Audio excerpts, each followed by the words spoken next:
evening, everyone. Thank you for coming tonight. My name is Chris Roth. I'm the treasurer of the Willow Glen Neighborhoods Association. Wanted to take a moment to not only thank you all for coming, but also to thank our candidates for being here. For those of you who aren't following the mayor's race at all, just wanted to do a quick introduction to you. We have Vice Mayor Madison Nguyen. San Jose Vice Mayor. San Jose Councilmember Pierluigi Oliverio.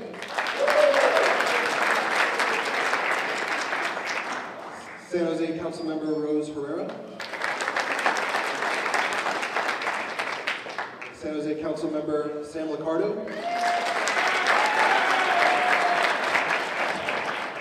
And Santa Clara County Supervisor Dave Cortese.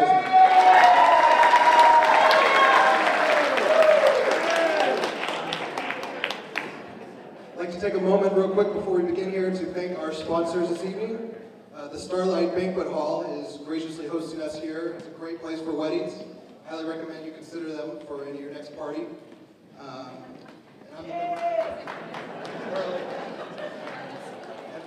partnering with the Willow Glen Neighborhood Association, we also have the United Neighborhoods of Santa Clara County, the Willow Glen Charm, Willow Glen Lions Club, the North Willow Glen Neighborhood Association, and the College Park Neighborhood Association.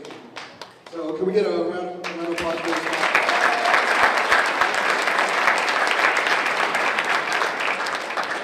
And we are honored tonight to introduce our moderator, DAMIAN Trujillo from NBC Bay Area News.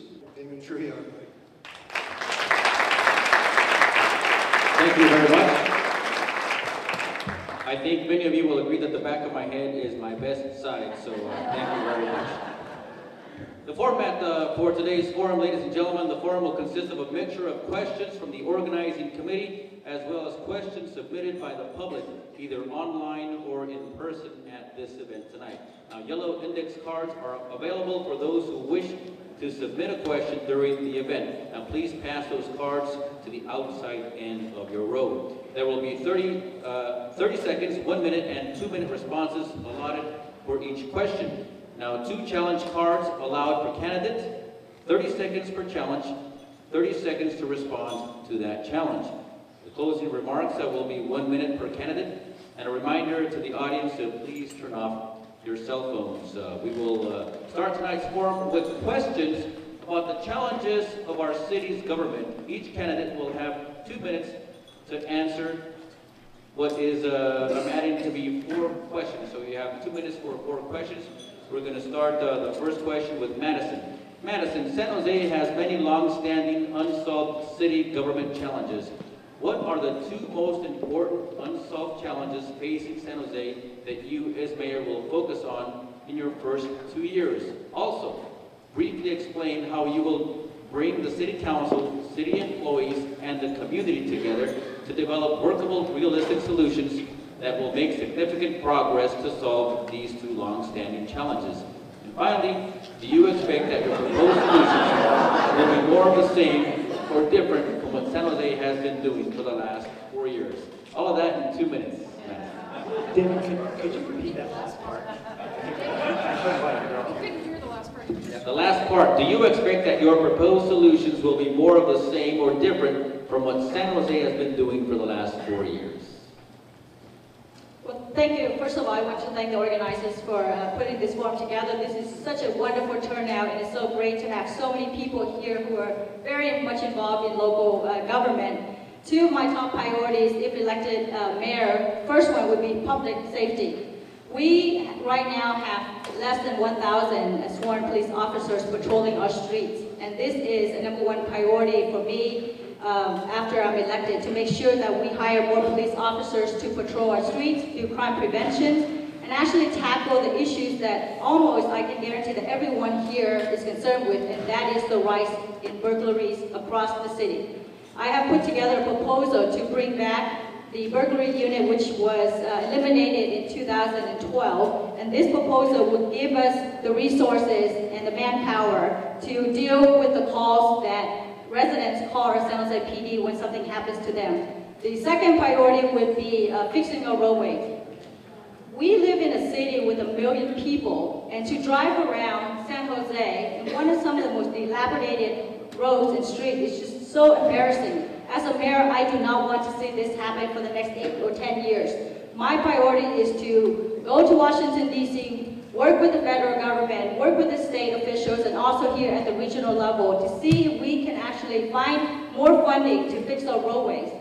This is something that has been a priority of mine for a very long time, and I think that if you have this as a priority as a mayor, you will work very hard, or I will work very hard to make sure that we do that.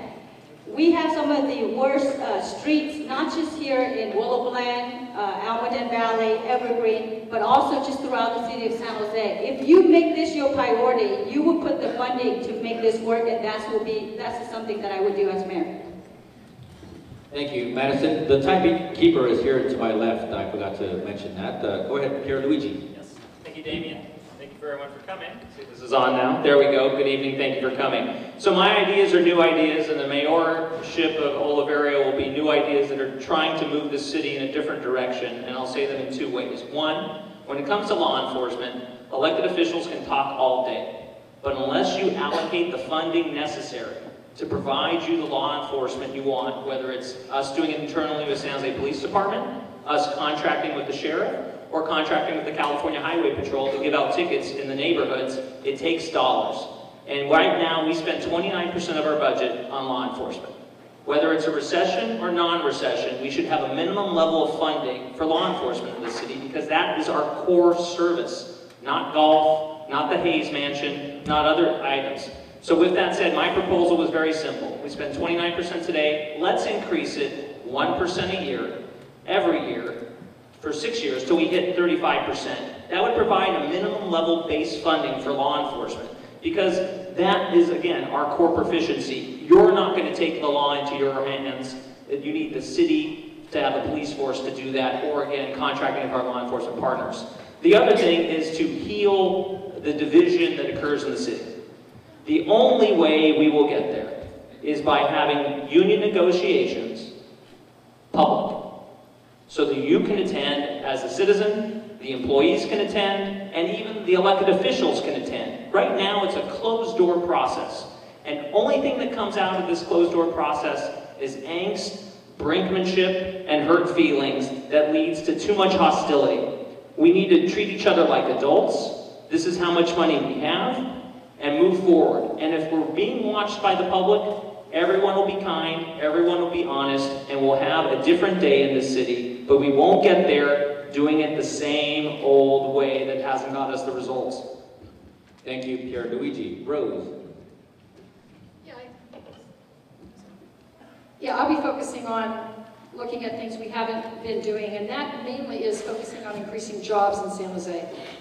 San Jose, unfortunately, has 0.85 jobs per employed resident, whereas cities north of us have 1 job per employed resident, or 1.5, much more than we do. Downtown San Jose is the most empty downtown city in the country during the daytime. And that's a problem. We need to encourage companies to grow here, start here, grow here, and stay here. If we want to get along and if we want to have better morale, we need to have more money. We get more money by increasing companies here and increasing jobs, middle-class jobs, higher-paying jobs. I have a plan to do that, and that means looking at changing how we do business down at City Hall and our planning, building, code department. That means taking on a revolutionary idea that Phoenix and other cities have done that I'm putting forward, and that is 24-hour permitting. 24 hours. It takes months and months and months for some of our business to get through our process, and we are stopping jobs by doing that.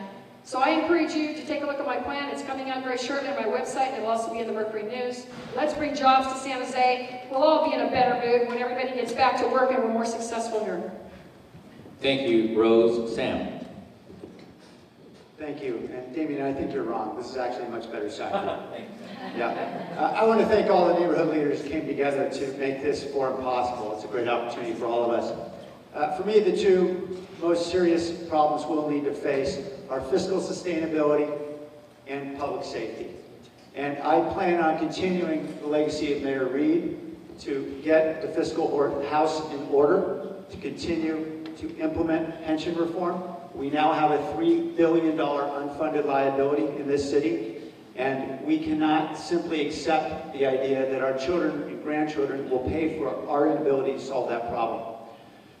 Now with public safety, of course, we know we're not going to have a windfall of money anytime soon. So we have to find ways to spend smarter. We won't be able to spend more. 6 months ago, I identified over $30 million in savings that we would use to restore police in this city. And we've implemented the first phase of that plan. Council approved it. We restored 11% pay for the officers within the next 2 years. And now we've just had our 3rd class graduate from the academy. Now we know retention is a big problem, and we know it's going to take a long time to get the officers back to the level where we're all more comfortable. So we have to be more efficient, more resourceful, more innovative. I've launched a series of initiatives, you'll see many of them on my website, where we can be more efficient with the existing resources, using data analytics to better deploy our officers to anticipate hotspots of property crime, using voluntary online registries for those store owners and property owners who have video surveillance cameras to let officers know if there's a robbery or burglary nearby that they can be called and ask for permission to see the tape. Very simple approaches, but basically a restoration of community policing is what's going to enable us to be a safer city. And that means we need to keep officers in the neighborhoods for longer than 6 months. They're currently being rotated as often as 6 months, and we need to restore relationships with our police. Thank you, Sam. Dave.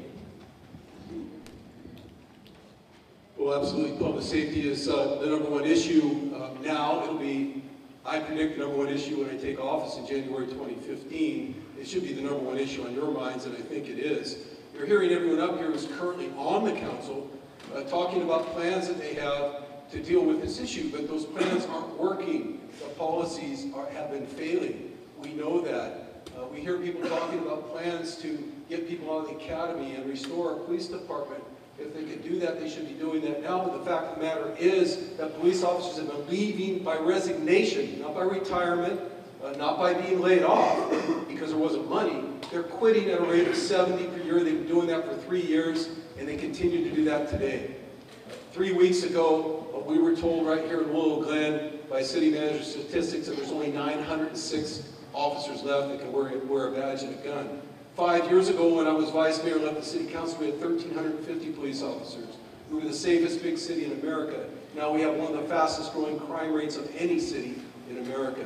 There were more auto thefts in this city, according to FBI statistics, in this city in 2013 than in all of New York City last year. That's where we're at, folks. The policies are not working.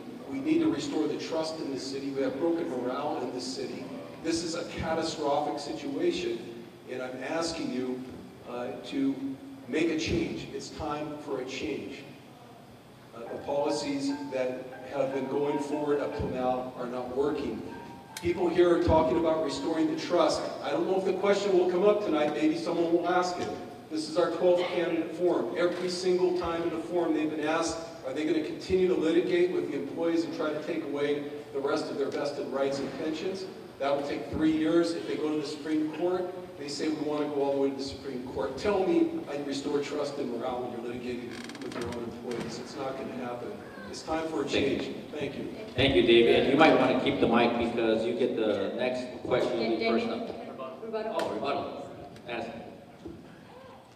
Yeah, I beg to differ with Supervisor Cortese. Right here in my hand, this is the latest report from San Jose PD. And it shows on here that retirements for 2014, date 17, retirement for 2013, 35 police officers. So to say that people resign because of what we did is simply wrong. This is the information. You can find this information on San Jose PD. You can find it on the internet with the city's website.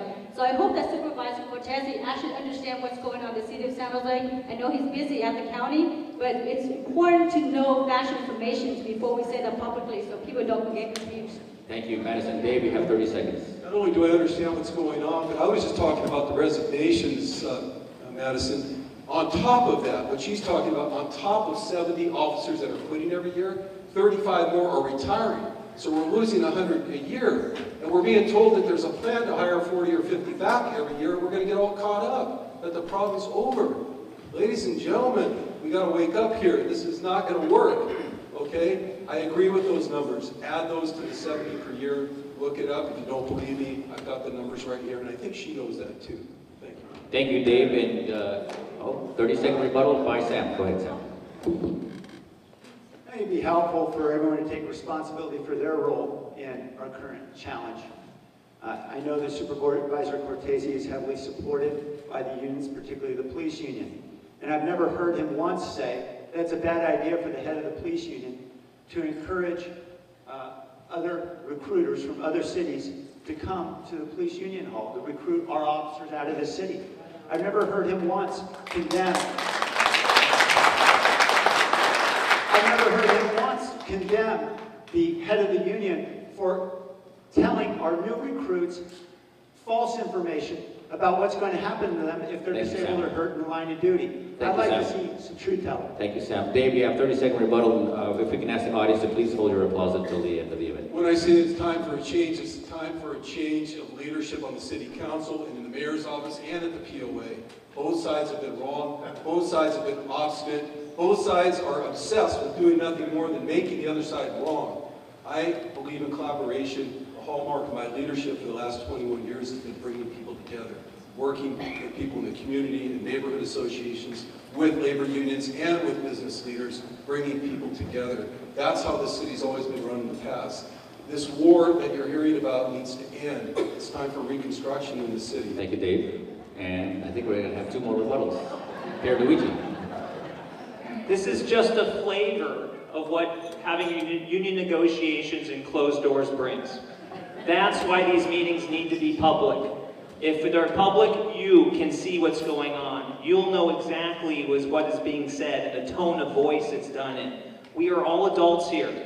We need to treat each other like adults and move on to a new age when union negotiations are held as public meetings, so we have complete transparency. Let's knock down the wall and install a window in the city hall when it comes to union negotiations. Dave, you have 30 seconds. I was chairman of Mayor Reed's transition team on ethics in 2006. One of the things that we demanded at that time, along with several people in this room who were involved with the Sunshine Reform Task Force, was open labor negotiations, public labor negotiations. The minute those are done, they should be reported out to the public for the same reason that you're hearing about today. That goes back to 2006. It's now 2014. This council didn't get it done. They had the opportunity to take the Sunshine Reform Task Force and make it an ordinance for the force of law. Didn't happen. I think you have 30 seconds coming up. Go ahead, Rose. Dave Cortese doesn't support Measure B. He's been very vocal about that. And if he's elected, he'll do everything he can to undo it. And that, with it are $30 billion in savings that we're getting every year from it. Nobody wanted to do Measure B. We had to because of the unsustainable pension that we were facing, the $3 billion in unfunded liability. He didn't also support Measure B and W, which changed arbitration so that the judges could no longer award unsustainable awards based on arbitration. He didn't support that either. So, are we to hand the keys of the car back to the person who drove it into the ditch? I say no. Dave, you have 30 seconds. I didn't support Measure B, and now you know why. City attorneys told us that it was flawed, that it would be thrown out in court. They've spent $5 million trying to prove up something that doesn't work. I'm an attorney myself. It was easy enough to analyze. There were reforms that we needed to have happen. They identified the problem absolutely correctly, just like the state of California did, just like the county of Santa Clara has done. They identified the problem correctly, but they took an approach that's divided the city and chased 450 police officers away. That's unacceptable. We needed to have both pension reform and a police force. Thank you, Dave. Good news is that you only have to each get 1 more rebuttal because they've burned 1 of them. Let me go off script a little bit and get a yes or no answer from each candidate. Do you think that so many officers have resigned the police force because of Measure B? Is that the reason why? Yes or no? We'll start with Madison. Yes. Pierluigi. Yes, freedom to choose. Rose. Yes, with the help of Jim Unwin, encouraging them to leave. Sam. Question, clarification. Are you talking about resignations or retirements? Resignations. Okay, yes. Dave. Yes. Thank you. And Dave, keep the mic. Any more rebuttals? Dave, you get the next question. And it kind of goes in line with what we've been talking about here. San Jose, We have been told has lost about 35% of our police officers, over 30% of the planning department, about 25% public works, and there are double-digit losses in other city departments over the last few years. Crime has significantly increased while city services have been reduced, especially services that require experienced employees who, due to high demand, can easily go to other cities.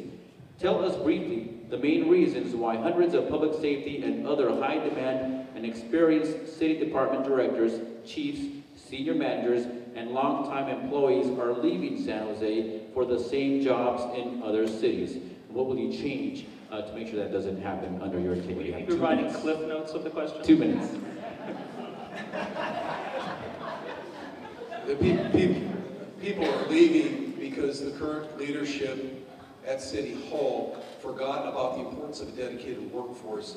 You know, when you're balancing a budget, whether it's a business budget, a nonprofit budget, a municipal budget, a county budget, there's 3 bottom lines that you have to deal with, that you have to take care of. One is the fiscal, obviously. We have to balance our budgets every year. I've done that for 21 years. We don't have deficit spending in local government like the federal government. You have to balance. But you got to do that without losing your dedicated workforce. If you lose your dedicated workforce, then you lose your 3rd bottom line, and that's your service delivery to your customer. People do not feel safe in their neighborhoods. They do not feel safe in their neighborhoods because the approach the city took was so aggressive in trying to deal with the fiscal bottom line that it chased away the employees in all these categories you just heard. Morale is gone, and people in other jurisdictions are more than happy to get what was one of the best workforces in the country. They're picking off our people, just like we were a championship Super Bowl team and everybody's leaving for free agency. We've got to stop that. That cannot continue any longer. That's the reason it's been happening. The way to correct it is restore the trust, sit down with people, get back to the bargaining table, figure out what we can afford that people are going to accept as a competitive wage. Pension reform is here to stay. That's not going to go away. I'm not in favor of repealing that. I supported that at the state level when that legislation was pending. I support the gains San Jose made so far. But if you're going to take away 19% of people's wages and then ask them to take 35% away on their pension side, I'm sorry, if you're going to ask them for a total of 35% cuts with 16% more on their pensions, they're going to start looking somewhere else. No matter what we think about fixed pensions, the fact of the matter is we're competing with 399 other jurisdictions that are offering a slightly better deal. That's the problem. That is the problem in a nutshell. Thank you, David. Madison, you get to answer next. Let me know if you need any part of that question. Yes, I agree that we have a rather large percentage of people leaving the city of San Jose. But we would probably have to let them go anyways if we don't do pension reform. We had to let 66 cops go a couple of years ago, and because of the cop grant that we received from the federal government, we're able to hire them back. So no matter how you spend this, people will have to leave because we don't have the money to provide their salaries and compensation. What we have done in regards to pension reform measure B is now we're having the ability to hire back these folks. That's fine. If people don't want to work for the city of San Jose, let them go somewhere else. I'd rather have a workforce that's loyal to our city and loyal to our residents. And you know what, maybe that's a good thing because now they're coming here, they know what they're getting, there's no confusions in terms of our salary and compensation, and they want to be here because they want to work here with us. And I'm okay with that because there's always an opportunity for us to tell these people, look, you're coming in second tier, you're not getting the same package as someone who's been here for 20 years, but this is what we're offering you. If Milpitas or Sunnyvale offer you better, then go. But you know what? If they decide to stay, they are going to be loyal, they're going to do excellent work, and they're going to serve our residents the way that we think they should serve. There are approximately 5,500 employees with the city of San Jose. As a mayor, I represent approximately 1 million people. So I need to make sure that 994,500 residents are satisfied with the work I'm doing as mayor. I like to have a good workforce at City Hall. I want them to do a good job. But that's not the people, that's not the reasons why I want to be mayor of San Jose. I want to be able to make sure that the people I represent, the people that voted me into office are satisfied with my work performance. Thank you, Madison. Pierluigi, we have a rebuttal. Dave, 30 seconds. I want to rebut a couple points especially the idea that they would have left anyway, it's absolutely false, and that we would have had to lay them off because we don't have the money. According to the mayor's budget message, there's enough money for 150 police officers, 140 police officers, I'm sorry, right now. But they're not coming to work. They won't even join the academy, and the ones that do come to the academy go somewhere else, so we're spending tens of millions of dollars each academy that we fill up on officers that are losing. This wasn't about we don't have enough money and we had to send everybody away. This is about the climate at City Hall. Thank you, Dave. Madison. They're leaving because I think that we have a broken system in terms of retention. We're spending $170,000 to educate and train an officer. I don't know about you, but when I went to college, I took out a loan, and I know that after I graduate, I'm supposed to pay back that loan. And so one of the posts that I have on the board right now is to make sure that if they, after they graduate from the police academy, they need to stay with us for at least 5 years. If they decide to leave, then they need to pay back that money. That is the kind of system we should have in place. Thank you, Madison. Pierluigi. No rebuttals. All right. So municipal government is facing a major issue in the graying of its workforce and the demographic changes of the baby boomers. That is something also on top of the fiscal instability we're having as a city. When I first came to the city, I had a 401k. And I always felt I was pretty lucky at a private company to shelter my income tax-free. I said, what a deal. And I found out some of my friends got matched by their employer, 3%, 6%, that's the national average. Then I got to the city and I found out the city matches 250%. And I said to myself, even if you could afford it, why would you? Because that 250% match gets in the way of providing services to residents, whether it's road paving, a library, or police officers. So I initiated Measure W, which you all passed with 72% in 2010. It has never been legally contested. It's 100% valid pension reform, and it has allowed us to give a different pension system to new employees. So instead of getting a 90% pension, you get a 65% pension maximum. And I'll tell you, as someone who's worked the majority of my life in the private sector, I would grab a 65% pension over a 401k any day of the week, because it comes with COLAs to keep up with inflation and such as that. So we have to keep that in perspective, because there's going to be a lot of discussion here tonight, and you'll hear it and you'll see it in your mailbox. You'll see lots of colorful flyers saying things. But here's the reality. Our #1 source of revenue in the city is property tax. If I add up all of the property tax from Valley Fair and Santana Row and Cisco Systems and all your houses, that adds up to approximately $200 million. In this next fiscal year, we will spend $299 million on pensions. So not $1 of the property tax that goes to the city is actually going to pay for an existing service that serves you, your family, and friends, providing you the safety and the quality of life you want. That's the issue, and we have to keep focus on that. I simply just don't have the money. Thank you, Pierluigi. Rose, 2 minutes. And even with the savings we've achieved with Measure B, the $30 million that I mentioned, we still don't have enough money to restore services because we have so much of it, $300 million, going into annual contributions for pension and retirement. It's not that we don't want every employee to have the best kind of retirement, it's what we can afford. And our first duty is to make sure that we deliver services. We put forward Measure B because we were facing service insolvency. And I don't think it's okay with you if we just pay retirement and pay some city employees and we don't deliver any services to you. I don't think you'd be too happy with that. And so we have to continue to find ways to save our money, to put our money back into services. Now, I put forward a pretty simple proposal that addresses some of the issues of officers leaving after Measure B, for whatever reason they left. We've got some that want to come back. Now, we've had 3 come back recently that came back into Tier 2. But we could get a whole lot more if we had a window of opportunity for them to come back in Tier 1. Now, Jim Munlin is out there, did a press conference saying nobody will come back. I can tell you that we've had calls from police officers. I've heard it from folks high up in the police department saying that officers would come back if we gave them a window of opportunity to come back. Supervisor Cortese is right about one thing. We do have the budget for it because we did not plan on them leaving as a result of Measure B. That was never included as part of our budget. So we do have the money to have them coming back. How many of you would like to have 100 officers back on the street? Officers that are ready, trained, don't have to go through an academy, that can come back on the street. Support my proposal for right of return and we'll get them back. Just a quick follow-up then to that. So the poll that the POA performed, the fact that only 2 officers out of 100 would come back, do you disagree with that poll?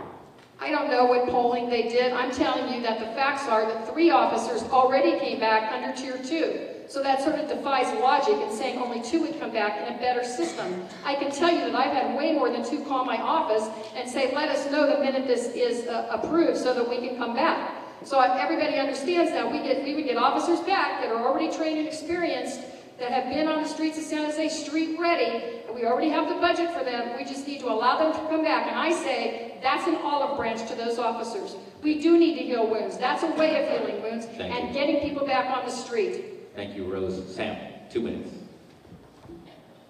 You know, with all the fireworks already tonight, I'm really longing for last night's debate where we were just talking about the arts. We had Pierluigi singing. It was really a good time. But, you know, Madison's right. Actually, a lot of folks here to my right are right on this issue, because we are spending over $200 million a year more on retirement benefits than we were spending a decade ago. And guess what? We were going to lay them off. What's evidence of that? Go back to the 2010 budget. We laid off hundreds of employees, including 66 officers, because we were running $120 million deficits, driven almost entirely by retirement benefit growth. So we had a very difficult choice to face. It's not the choice today. I recognize we've got money today to hire. That's a good thing. We only have a surplus in our budget today because we took those tough choices. You know, Supervisor Cortese said something interesting. He said, we don't have deficit funding in local government. That is fascinating. Joe Sabadian came into the county government as a board member, returned, I should say, just a year and a half ago. He asked the actuary to publish what's going on with unfunded liabilities on the county side. And guess what? The retiree medical benefit, the aggregate unfunded liability, has increased by a factor of 10 in the last decade or so. Well, Supervisor Cortese's been there. They have $3.8 billion unfunded liabilities in their retirement accounts on the county side, even more than the city. You better believe there's deficit spending. And in fact, we know that the next market downturn, as the National Accounting Board is requiring all the cities and counties to true up their numbers to reality, we're going to see a wave of municipal bankruptcies in this state. San Jose has gotten ahead of it. It's been painful, but we're going to get ahead. Thank you, Sam. Rebuttal, your last rebuttal, Dave. That's fine. Look, we did address our unfunded liability in the county. Yes, there's $3.8 billion unfunded toward a 27-year horizon. That's how you measure unfunded liability. We sat down as a board of supervisors and we made a 5-year catch-up plan. We adopted that plan and we're paying our normal costs all the way for 27 years. We dealt with the problem. We dealt with the problem without vilifying our employees. We dealt with the problem because we know we have to balance our budget every year, and we kept those numbers within what we can handle in a $4.2 billion budget every year. Throwing around numbers in the millions, thank you, Dave. You've got to look at the perspective of this. Thank you, Dave. Sam, 30 seconds. I encourage Dave to check in with his accountants and actuaries over the county side, because unfunded liabilities are those liabilities that are not paid for if you pay your normal cost every year. Those are the costs that nobody bothered to account for with growth in funds, with good investments, and employees paying in. Those are the unfunded liabilities that someone needs to dig into their pocket to pay in addition to the normal costs. And those are the kinds of crushing liabilities that local governments are facing today because of poor decisions that were made by elected officials who wanted union endorsements at their next election. And they got those endorsements, and our kids get the bill. Thank you, Sam. The next question will start with you, Sam, and I'm going to condense the question briefly. I've reported ad nauseum about the rise in burglaries and robberies and vehicle thefts in San Jose. So what will you do as mayor now to decrease crime, property crime that is not being investigated, and how long do you believe it will take to see a significant crime reduction? Sam, 2 minutes. Well, I talked a bit about how I believe we can be more innovative and more resourceful in public safety. Let me describe a couple other initiatives. We know that there's a connection between truancy and property crime. That is, when kids are cutting class in high school, you can usually predict when there's a spike in truancy, there's going to be a lot of daytime burglaries and other property crime in that area. So it's a good idea for us to focus on how we can ensure that kids get their butts in school, right? Now, we currently have a truancy abatement program that was just revived in the last year. And I want to see us push to expand that. One thing we know is that there's opportunities for a partnership with other school districts. Why? Because they generate ADA revenue for every day that a student is present in class, and they don't get that revenue when they're absent. So how can the city and the school district partner together to help fund a truancy abatement program, relying on police, community service officers, and others working directly with parents, and innovative programs like we have at the district attorney's office, like the Parent Project, that really focus on engaging parents with troubled teens. We can make enormous inroads where we're able to focus on the cause of our crime problem rather than chasing the effects. I've also described a couple other innovations, and let me describe them a bit more detail. Many of you recall the arson attacks that we had a couple months ago in my district. We had a lot of folks who were pretty terrified. But what we did was, working with the community, we engaged people one-on-one to see how we could help the surrounding community be safer. And what people expressed to me was an overwhelming desire to help law enforcement. Our community wants to be engaged if we give them the opportunity to do so. You all saw videotape on the nightly news every night throughout those arson attacks. Those videotape provided by local residents. We can create an online database that local residents can use. It doesn't cost any money. Thank you, Sam. Okay, I guess my time's out. 2 minutes. All right, thank you. Dave, 2 minutes. Well, first we have to do is stop police officers from bleeding, and I don't want to beat that into everybody over and over again, but you can talk about restoring burglary units and crime units and detective units, all of which this council wiped out, either purposely or indirectly by its obstinance in pushing what they've been pushing over the last few years. If you don't have, at some point, a police officer standing in front of you at your door, taking a police report, all the surveillance cameras in the world, all of the gimmicks in the world, all of the crime prevention units that you have on paper that you need to fill 140 positions for aren't going to make any difference whatsoever. So that's what has to happen. Yes, of course, all of those units need to be brought back. When I was on the city council, if you had a spree of burglaries in a neighborhood, we used to have the chief come out with the detective unit. We used to pull people out of the homicide unit if we needed to and solve that crime right away, usually within 4 or 5 days or a week's time. Are you getting that kind of service now? Is anybody in any of these neighborhoods getting that kind of service now? It's because you don't have police officers that can respond. So that's job number one. Look, I served on the Eastside High School Board for 8 years. We created some of the most innovative school safety programs in the nation. We ran the first Code Red drill 2 days after Columbine, not because of Columbine, but because we had been planning it for a year. We had hired a school safety director who worked for us and the city of San Jose, who helped us create school safety teams and disciplinary teams on every campus, who helped us know what was happening in the neighborhoods around campuses if something was going to break out in terms of gang activity. That's the way we did business then. This council can't even seem to afford half of the salary of the school safety director. That position's been gone. That's the first thing that I'll bring back. That's the way we have to do business. Some people say, I want to roll things back. Yes, I do. I want to go back to a time when we were getting this kind of public safety service delivery in our school. Thank you very much for the question. It gives me an opportunity to talk about my proposal in terms of how to bring back the burglary unit. So again, by way of background, in 2012, former Chief Moore decided that we need to eliminate the burglary unit because we just don't have the money to pay our police officers and keep this unit intact. And I've written extensively about this proposal and how we can bring it back in a way that it would actually save us money. So when we used to have the burglary unit a couple of years ago, we used to employ about 7 to 8 police officers, and that is very expensive. My proposal is actually just to have 2 or 3 sworn officers, and then also use the community service officers, the CSO, and also hire part-time and retirees.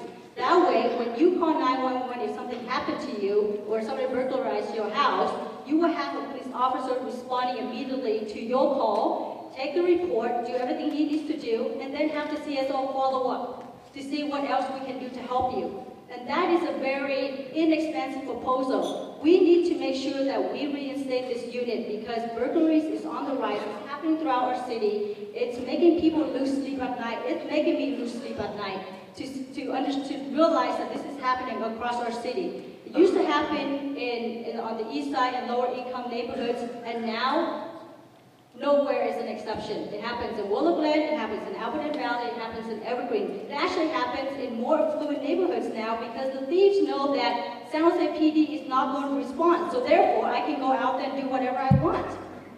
And it's so important to send a message that if you burglarize someone's home, someone call 911, we will be there and we will go after you. And this is what this proposal would do. Thank you, Madison. Pierluigi. How's the mood out there? Not a comedy sitcom. Come to the mayoral debate in 2014. So let's first talk about the hysteria that social media and email groups have brought. You'd think everyone's getting burglarized 24/7 in San Jose. And we do have our issues right now. But when my own family was a victim of crime in the 80s and we were burglarized, we didn't have anyone to tell about it, right? It was just our neighbors. It wasn't like everyone on Facebook knew or everyone on the email group knew. Or when my bike was stolen off the porch that was cable locked and they cut the lock and stole my bike, that happened then too. Or when they broke my window because I left my wallet on the front seat. This was all in the 80s when we had a higher level of staffing. First, there's a personal level of responsibility. We all need to know our neighbors. We all need to not create situations that make it easy to be a victim. Because when you're a victim, and when my neighbor gets burglarized, I say, how did they get in? Well, I left the door, they went in through the back door. I'm like, oh, was it unlocked? No, it was open so the cat could come in. Well, ladies and gentlemen, now you've just opened that whole neighborhood up to problems. And so we have to have a level of responsibility. But I would say this, it's California Highway Patrol, San Jose PD, County Sheriff. What do they have all in common? They all enforce the law. And what we have is we have money on hand. We have a budget for law enforcement. It doesn't mean that it all has to be done by San Jose PD. It means I buy services from other law enforcement partners to provide safety. California Highway Patrol, they are really good at giving out tickets. Why should we have no traffic enforcement in this city when instead we can have California Highway Patrol give out the tickets next to our schools that you all call about, all the concerns about pedestrian safety and children's safety in our schools. You get the law enforcement you have the money for. So I think that's important. We all support the community service officer opportunity that allows civilianization of the police department to provide more services at a lower cost. Thank you, Pierluigi. And for the record, about 80% of the viewer or those in attendance here, their questions have to do with public safety. Rose, 2 minutes. Well, public safety is critical, so we'll start with the foundation, and Pierluigi talked about that, and that's the neighborhoods. And I go to almost every neighborhood watch that occurs in District 8 whenever I can. I think it's really important. As he said, you need to know each other, you need to know your neighbors. That's why I supported and helped launch Nextdoor, which is an online neighborhood website that helps you connect with your neighbors. I don't know how many of you are on Nextdoor, but a lot of people are throughout the city. And I was really happy to be part of helping bring it to San Jose. The police department's now on it too, and it's very important as a way to connect with each other. The other thing we need to do is get more officers on the street. And you know, there's a lot of ways to do that, but initially, I really think that we need to look at this right of return idea that I brought forward. To allow those officers that want to come back, let them come back in Tier 1. We have the money, I think everybody up here has agreed with that. We have the budget. We never planned for them to leave. If they left because Jim Unlin told them to, or if they left because they weren't happy, the fact is they want to come back. Let's let those officers come back. We could get up to 100 officers back on our streets by making a small change in Measure B. Not to gut Measure B, not to take away the savings, but to allow those officers to come back and patrol our neighborhoods. We need more officers. Just saying we have a burglary unit is not going to do it. We need more officers on the streets. Those are the ones who are catching the bad guys. Those are the ones who help keeping you safe. So we absolutely need that. The other thing we need to do is technology. Technology needs to be deployed. The police department wants to do that. We need to make sure we give them the money to do that so they can do things in the most efficient manner possible. They have predictive analytics, all kinds of software that can help them. Crime doesn't occur throughout the city evenly. It occurs in spots, and we need to focus on those spots. And we're not going to go back to the old days of having 1,450 officers, and we don't need to. If we can do things in the way other cities across this country are doing, we can do a lot more for less, including civilianization. But as I said in the beginning, strengthening our neighborhoods. Know your neighbor. Very important. Thank you, Rose. For the record, Jim Unlin is the president of the San Jose Police Officers Association. I feel like I might have to give him 30 seconds to respond if he's here. But let's get away from public safety, if you will, just for a short moment, because there's a couple of other topics that we want to get to. One is checks and balances. And Rose, you get the first question here. San Jose has had its last City Charter Revision Commission in 1985, almost 30 years ago. I'm going to condense this question. A Charter Revision Commission can restore checks and balances to strengthen both the city manager and city council relative to the mayor. The city manager should be free from political meddling, and the city council should be free to do the right thing without losing funds for their districts or being punished in committee system.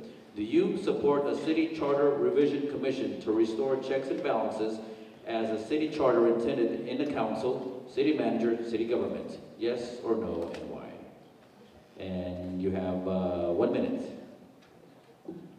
Well, I certainly would be interested in hearing more about why. I have a feeling there's another question beyond what's being asked in this, and some things that folks would really want changed. I know that one thing people have talked about is changing the form of government from a city manager-led government to a strong mayor government. And I think that's certainly something that, you know, we can consider in terms of the size of our city. That, of course, would give the mayor more of an executive role. Right now, the mayor is really just another vote on the council. Mayor doesn't have the ability like other cities where there is a strong mayor form of government to really be that executive and to go out and to basically hire department heads, first of all, but also to be able to go out and really make their emphasis on, for example, job creation. Going out and talking to companies and spending full time doing those things that they're trying to do to make the city better. So I would be interested. I'm not prepared to say that I would support that today. I would like to understand more about what would be involved in it. Thank you. Rose and Sam, 1 minute. Yeah, I would not support a charter revision commission. Look, we've got a lot of battles. We've got a lot of challenges in this city. Budgetary, public safety. We need to focus on addressing those very pressing concerns. I hear all the time complaints. There's too much power in the council. We have a mini-mayor system. There's too much power in the staff. They control everything and you can't get anything done. Or too much power in the mayor. He's driving the agenda. And what I've determined after hearing all this is that there's really only one group of people that have too much power in the city. It's parking enforcement. Because I get a lot of tickets. And if we're going to do something about the charter, let's do something about parking enforcement. But let's focus on the problems and not messing around with the charter. Thank you, Sam. Dave. 1 minute. I would not form an actual commission. A commission implies that you're going to have a group that's just doing constant oversight of the city charter. Obviously, the city charter is like the Constitution, and it doesn't need ongoing oversight. But it'd be good to have a task force. And it'd be good to have a group to come in and look at compliance, lean on the city auditor's office, find out whether or not sections like Charter Section 411, which preclude council members or even the mayor from interfering with middle management operations in the city, have those provisions been comported with. I think that's healthy, and I think that can be done in a 7-month period, and we can put it to rest. Not an ongoing commission, but let's take a look. The real question is that would require community involvement. And I believe in community involvement. The council I served on believed in community involvement. That's where the Blue Ribbon Task Force came from on ethics. And if the community wants to take a look at that and is up to it, let's go ahead and do it. Thank you, Dave. Madison, 1 minute. I think we have a pretty good system right now, but obviously I'm very open to the idea. San Diego actually did this many years ago, where they actually allowed residents to vote to do a pilot where they allow the mayor to have a little bit more power for 5 years. And then after 5 years, you get to see if the mayor is doing a good job in terms of the more power he or she would get, and then you have an opportunity to vote again to make sure that this is a permanent thing that you want. So I'm very open to that. I think that if we want to address something that Sam's concerned with in regards to the parking officials, obviously if you have a strong mayor system, the mayor can make that happen easily. But I think I'm very open to the idea, like I said, if we do like a pilot program where we give the mayor 5 years, if it doesn't work, this is not a good idea, let's go back to the current system. And if it's a great idea, then let's move forward and make it permanent. Thank you, Madison. Pierluigi, 1 minute. So I leave little notes in my BlackBerry, and one is my favorite is the population of San Jose, how it's grown. So in 1950, approximately the last time you had a mayor from Willow Glen be the mayor, you had about 95,000 people in the city. We haven't really changed the charter majorly since then. We've had revisions here and there, but really it's the same form of government. And major cities, cities that contain our population, the populace of those cities want the mayor, who they elect citywide, the only person they elect citywide, to be the executive, to be the buck stops here.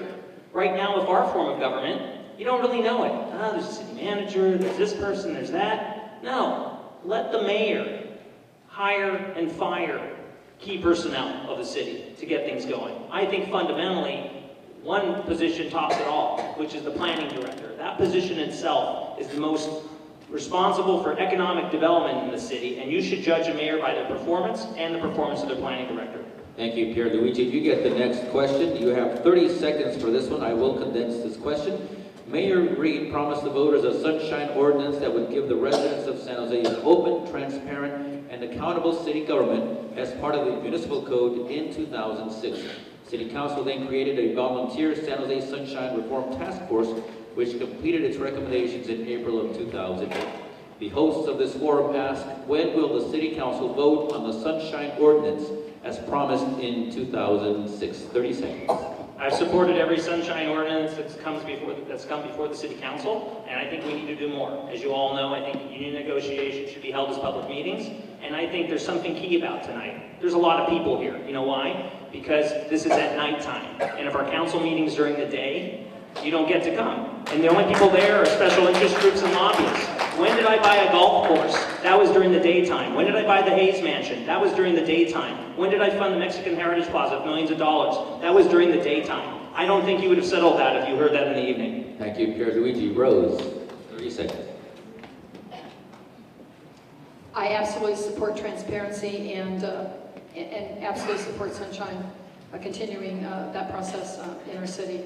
I think Mayor Reed's done a good job. I think that's one of the things he's done, is making sure that those things are implemented, and I would continue to move forward with that. I do support open negotiations for our unions, our bargaining units. I think that does provide a level of accountability that we don't have when things are behind closed doors. So I absolutely support that. I strongly support the fact that we reveal our calendars to everyone. People know what we do. I think that should be done in all political offices. Thank you. Thank you, Rose. Sam, 30 seconds. We've seen several pieces of the Sunshine Ordinance come to council, particularly early on in Mayor Reed's term. The Rules Committee ultimately determined what came to council and what didn't. I supported everything that came through. I'm happy to support more. But at some point, I think we have to accept the fact that this is a pretty sunshiny city compared to most. I know a lot of folks don't believe that, but if you go to other cities, particularly Oakland and San Francisco, you'll appreciate what I mean. And we can certainly do more to reach out. It's not just about changing the rules, it's about actively engaging neighborhoods more proactively. That doesn't take an ordinance, that takes leadership. Thank you, Sam. Dave, 30 seconds. As I said, I chaired the Mayor's Transition Committee on Ethics, and we had made that commitment in 2006. I do not know why, almost 8 years later, there's no actual ordinance. Mayor Reed said during the State of the City address this year that he aims to get that done this year. I hope he does. It should be done, because the only way to lock down those policies and laws is with an actual ordinance. Santa Clara County didn't have one when I got there. Before my first term was over, we had adopted an ordinance, an open government ordinance, by taking all the policies and putting them into law. That's what needs to be done. Thank you, Dave. Madison, 30 seconds. Yes, I also supported every sunshine ordinance that came forward to the City Council, and I think Mayor Reed has done an exceptional job with providing transparency in regards to local government. And I pledge to continue his legacy to make sure that we have the most transparent city in the United States. Before being elected to the City Council, I served 3 years on the school board, and we had our meetings at night, and sometimes we actually have more people attending the school board meeting than we actually have people attending City Council meetings. So I'm very much in favor of having our meetings at night more often. All right, thank you, Madison, and you might want to keep the microphone. We're going to skip and go to some of the audience questions, if you will. We're going to start with you, Madison. You have 30 seconds for this next question. It's about leadership. It is from Mr. Beaker, I believe it says. Please give a specific example of a time when you reached out to and worked with a person or group with whom you usually disagree? 30 seconds. Well, for the first 4 years, I was heavily supported by the unions. And so when we talked about pension reform, the Measure B, I actually had a chance to talk with 3 of my colleagues here. And we didn't really agree much before the first 4 years, but after that, we reach out, we talk about that because we know that accountability and making sure that our city is sustainable, physically sustainable, is important. And so they're here, and I want to thank them for working with me, and I hope to continue to work with them to make our city a better city. Thank you, Madison. Pierluigi, 30 seconds. Yes, I've never been endorsed by labor unions, but I've also felt that I have to do my best to be knowledgeable and understand things from their perspective. So we currently have, you may have heard, have an issue in funding our retiree health care. And so we currently have a collaborative process with the city and labor unions on what's called the federated side, not police and fire. And they're discussing alternatives and ways to help fund this. And I like to attend those meetings because I get to see things firsthand, and I'm the only one there from the council. I'm actually the only one there from the public, but I think it's important to see it from that perspective. Thank you, Pierluigi. Rose, 30 seconds.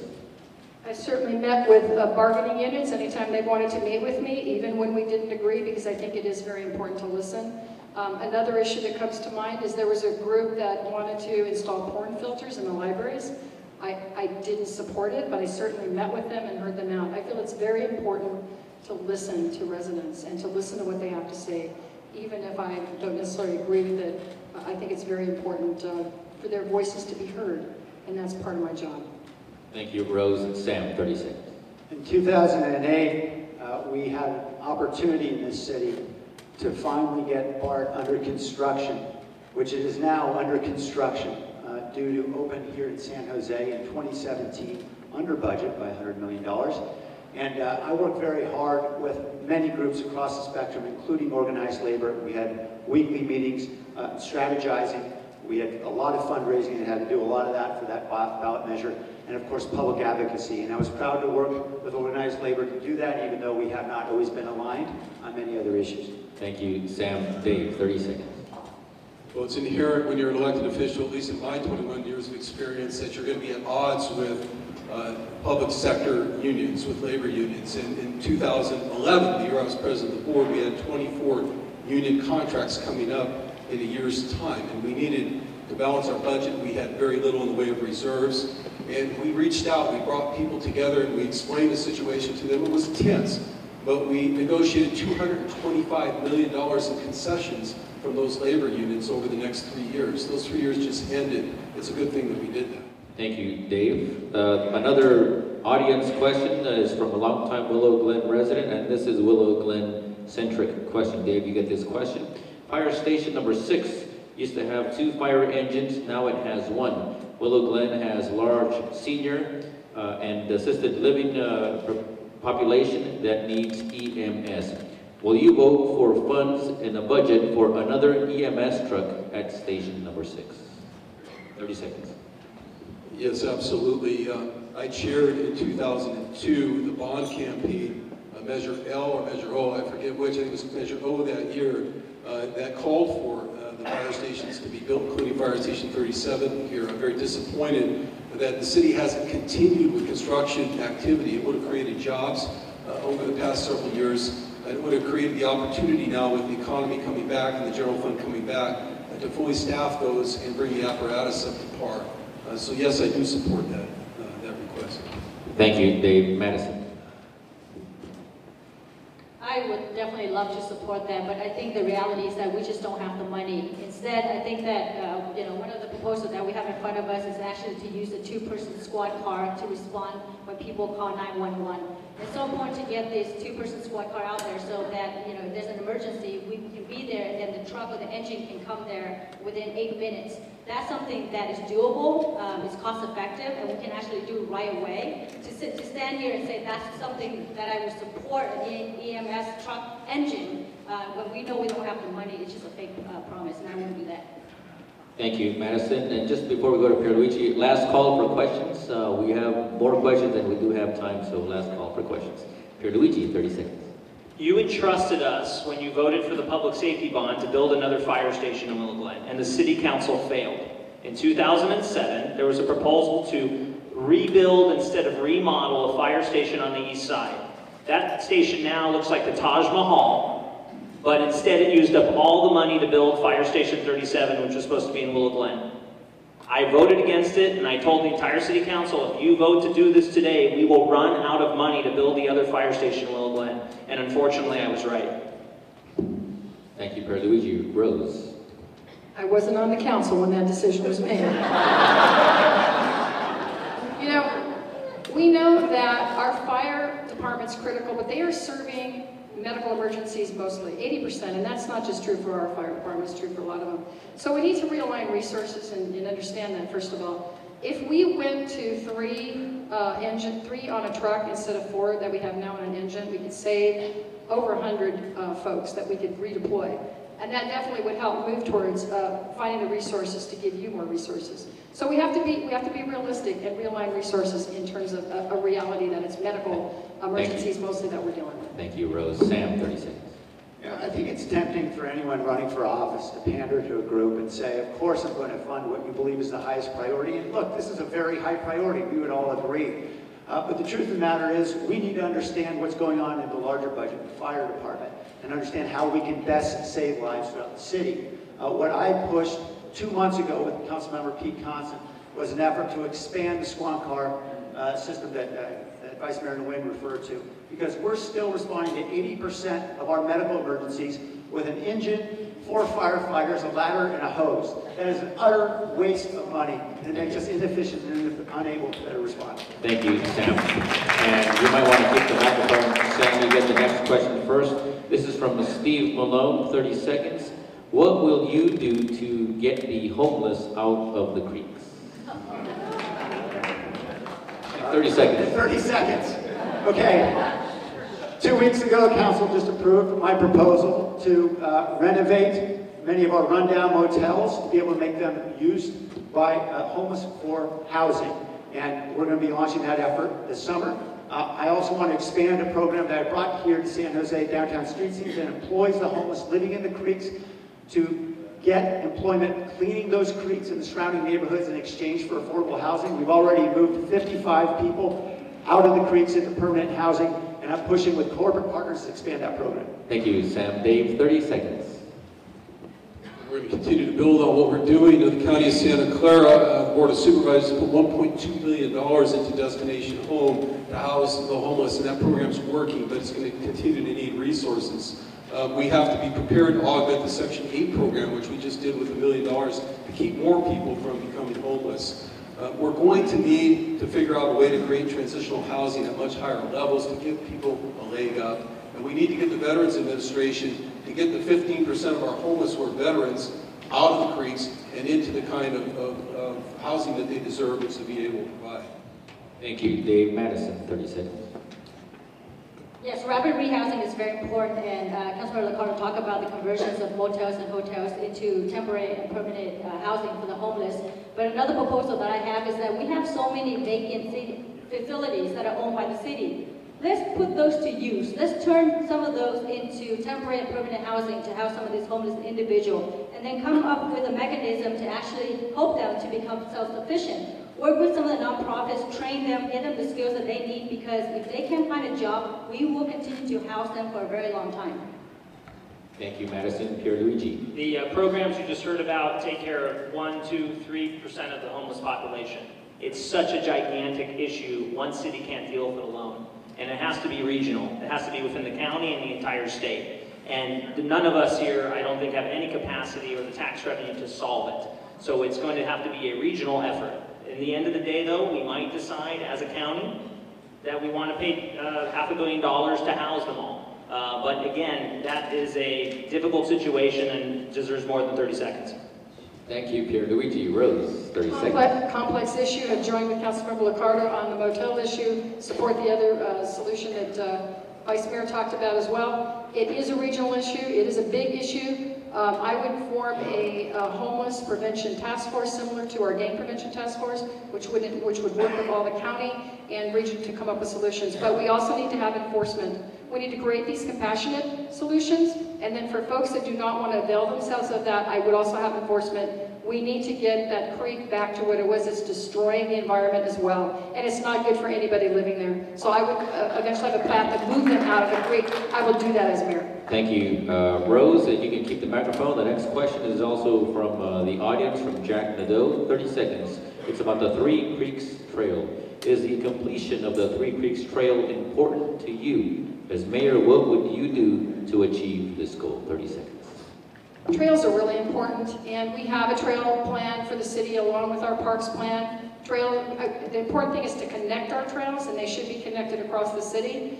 I supported the Three Creeks Trail moving forward. I voted on that. I will continue to support that because I think it's very important to make our city livable, to keep our quality of life. I also say, though, funding trails is the biggest challenge because we go out and get grants to do it. So I would be definitely involved in helping us find more grant money to really help create this network of trails to connect our green space across the city. Thank you, Rose. Sam, 30 seconds. Yeah, absolutely, I support it. I've been pushing hard for trail development throughout the city. In fact, I spent some time in Sacramento just a year and a half ago with Carl Guardino, advocating for what we call EMP grants from the state that are now funding 2 separate trail projects in our city. I'm a strong trails advocate, and that's why the Sierra Club has endorsed me in this race. Thank you, Sam. Dave. Of course, we'll continue to promote both regional and local partnerships, particularly between the County Park Trust Fund, which has approximately $100 million in it. So money isn't as scarce as you think. And those trail needs, those right-of-way acquisitions that we need to acquire. I met with Google just a couple of months ago. They are willing to put up major amounts of money, put those into a special reserve fund with VTA to connect trails that aren't connected now because they're so dependent on bicycle traffic to get their employees in and out of a landlocked location. We've got to take advantage of those opportunities. Thank you, Dave. Madison, 30 seconds. Absolutely. I completely support a trail system. As a matter of fact, the Three Creeks Trail run from Willow Glen. The next segment is actually coming to my council district. So I actually have a personal interest to make sure that we continue to fund this as a mayor because I really want to see this happen. I think it's going to make our city so vibrant to have such a terrific trail system. Thank you, Madison. Pierluigi. Yes on trails, and I think we all would, bearing we have the money to go build it. But on the history of the Three Creeks Trail, there was a time when it was going to instead be a trail, be converted to housing. I put forward a memo against the city manager's wishes to move forward to preserve it for a trail, and over time, between different government agencies, we were able to buy it, so there will now be accessibility for all residents in perpetuity, and it will come together. But and I appreciate my colleagues that voted for it. Thank you, Pierluigi. You can keep your microphone. You get the next question, 30 seconds. This is actually for my children who are here in the audience. They asked, what will you do to make it safer for my classmates to walk to and from school and to learn safely at school? 30 seconds. Well, I've historically been an advocate with retaining the crossing guards with Councilmember Pete Constant by providing funding that was not core but discretionary to fund the crossing guards. But with that said, it goes back to the other issue we're talking about. We don't have enough traffic enforcement in the city. And we have the money, so let's work with the California Highway Patrol to monitor our schools so we make sure that people behave when they drive. And I was also proud to initiate the 15-mile-per-hour speed limit in San Jose. It's unfortunately only at a few schools. I think it should be citywide because it would bring up more awareness about safety at schools and driving. Thank you, Pierluigi. Rose, 30 seconds. Thank you for the question. They will be voters someday. I support the crossing guard program, have always voted for that. I think it's a priority. That is one of the things we can do is make sure that there is safety around the schools. I also support crosswalks that have the flashing lights that make it safer for folks to cross those pedestrian ways. And I also work with schools in my district. I meet with every principal in every school district in my council district to find out what their needs are and work with them individually to make sure that we're making the best effort on safety around our schools. Thank you, Rose. And Sam. Yeah, I have also strongly supported more funding for crossing guards. And there's a very simple innovation that is widely available today. It's called the speed bump. And we don't see many of them here in San Jose. In fact, almost none of them, because of the traditional objections from the fire department about access for large vehicles. So I sat down with the fire chief about a year and a half ago and said, hey, let's find a way to get vehicles over or through these things. And we came to some agreement about how you can create enough of a cut through with a wider axle width to get some speed bumps on the streets. I want to do that on every residential street near a school. Thank you, Sam. Dave, 30 seconds. The first thing we need to do is bring back a full traffic calming division. I imagine there's a lot of people in this room who attended meetings, especially from this area, because former Councilmember Yeager had over 100 traffic calming meetings when he was a council member here. I had just under that number in Evergreen. Those aren't expensive solutions, but they're very, very important solutions. And one more thing, I think we need to make the speed limit around schools 25 miles an hour, no matter where they are, all the time, 24/7. Schools are no longer being used just during classroom hours. They're being used all the time, and I'm sure your kids and others access them at different times of the day. Thank you, Dave. A rebuttal. Your last rebuttal. More just to continue the conversation with the supervisors. So I was fortunate by the council to pick me to lead the citywide traffic calming hearings, where we went to each council district and really found what people had concerns with. And it didn't make a difference what district it was. There was concerns around speeding around schools. And the fact of the matter is, because of our budget constraints, we only have one full-time person, one full-time traffic engineer in the city that's responsible for trying to cover all the schools, which are 300. And each of those things you may want to do, whether it's a speed bump, a stop sign, a crosswalk, all requires state-mandated traffic studies, which are very expensive and more than one person's job. 30 seconds. Well, I would suggest one of the first things you do is take a couple of those 140 positions for police officers that you're unable to fill and hire a couple of traffic calming engineers and get that program up and running. I'm sorry, Dave, you were out of rebuttals, so that was my I bad. get to respond to the rebuttal. Go ahead. You are correct. 30 seconds starts now. I think everybody heard me. My point is, you've got 140 positions funded in the budget that you can't fill right now for public safety. Move a couple of those over temporarily. Hire traffic engineers. Get that program going. You can do that now. Nobody has to wait till the mayor of San Jose to make that move. It just takes a little bit of leadership. Thank you, Dave. And Madison says you can get the next question. You have 30 seconds. And it's about public policy. As you know... David, do you want me to answer this question? I don't have to. I'll just say, yes, I support crossing guard program and traffic calming program, and then you can ask me the next one. Very good. Thank you very much, Madison. As you know, many great ideas, policies, and proposals are generated during the campaign season. Name a proposed policy that you are most proud of that you first publicized when you were not running for office. You have 30 seconds for this next question. Affordable housing. This is such an important issue for me, simply because I feel that we live in such a prosperous city, but there are certain segments of our community that is just having a really hard time finding housing here in our city. And so with the eliminations of RDA, obviously we don't have the mechanism to build more affordable housing, but that would be a priority. And when I got on the council, I supported the inclusionary housing policy that Councilmember Liccardo introduced. I've been very proud to support that, and as a mayor, I will continue to support affordable housing in our city. Thank you. Madison Pierluigi, 30 seconds. When I took office, I inherited a dilapidated, weed-infested San Jose Municipal Rose Garden. And I pushed for the rules to be changed so people could volunteer. And we did that, and I was appreciative of the support. And in 3 years, we went from the worst rose garden in the United States to the #1 rose garden in the United States, because residents of San Jose helped augment the park staff. And then in this last year, thank you yourselves, because I see some of you that have been at the Rose Garden, but we've also now received international recognition, competing with countries in Europe and Australia. So it's a testament to the opportunities if you allow it to happen. Thank you, Pierluigi. Rose. When I got elected back in 2008, there was a local grocery store that had closed, and Evergreen Village Square, a shopping center, was in danger of going out of business, or people felt that way, so many stores had closed. I led an effort to revitalize that center, including working with the community. We're now going to be putting a library there. We have a library coming, and we'll go there. The fact that the library went there was perceived as a second anchor to people thinking about opening up businesses there, so we now have a new grocery store there. because they knew the library brings hundreds of people there every day. So I'm really proud it's turned the corner and that center is now successful and on the way up. I'm very proud of that. Thank you, Rose. Sam. David, I just want to say I feel much better about the questions now. Everybody's very happy. You know, back in 2010, we saw the really dramatic effects of the recession. We had just lost our redevelopment agency. We had really no driver of economic development in the city. I heard from commercial brokers in downtown they couldn't get businesses to come downtown because of the cost of parking.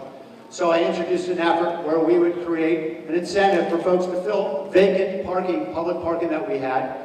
We'd give them free parking for 2 or 3 years and let them move in if they sign a lease. 160 employers have taken advantage of that program. We filled over 500,000 square feet of office and over 1,000 new employees have moved into downtown. Thank you, Sam. Dave.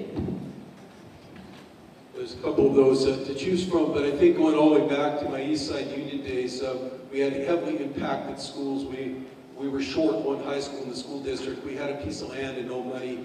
And I asked the Board of Trustees of the school district to appoint me to put together a citizens panel, a task force, to go out, engage in a campaign to raise $80 million and build what turned out to be the first new high school in 25 years in Silicon Valley, Evergreen Valley High School.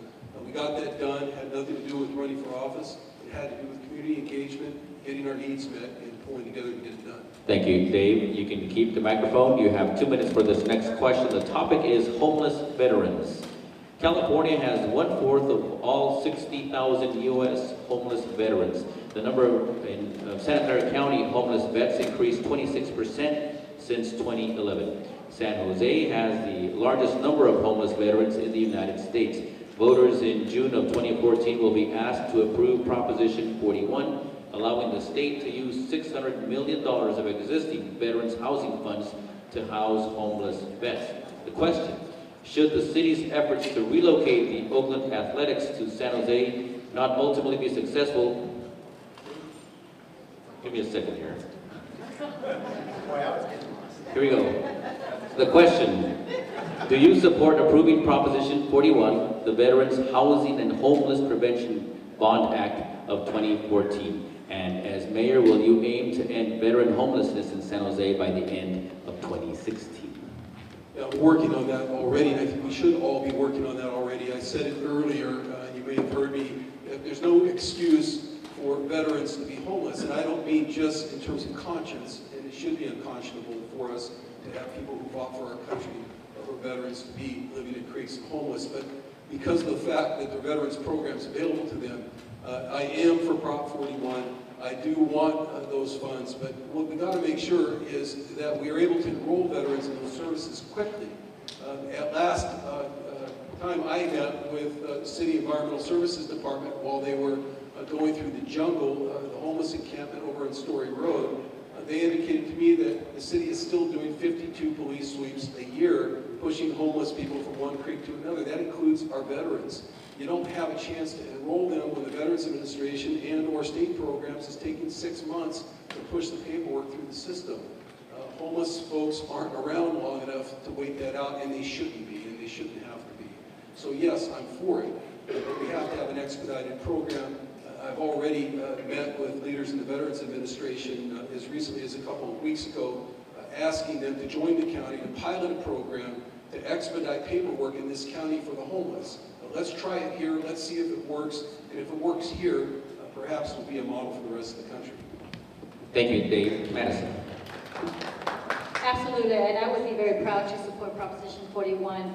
As a daughter of a veteran, my father did not serve in the U.S. military. He served in the South Vietnamese military. But coming from that kind of family, I have an affinity toward our veterans. We thank them for the service, serving our country. And so it's just really disheartening to see these folks living out in the homeless encampments.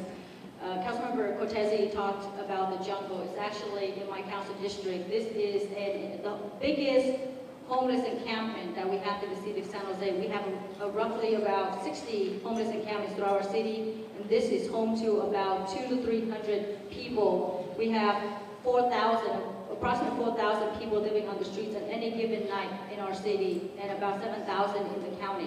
This is a very complex and challenging issue. If we can get the financial help from the state, as a mayor, I would definitely support that and would champion that and find other ways that we can house our veterans. Thank you, Madison. Pierluigi, 2 minutes.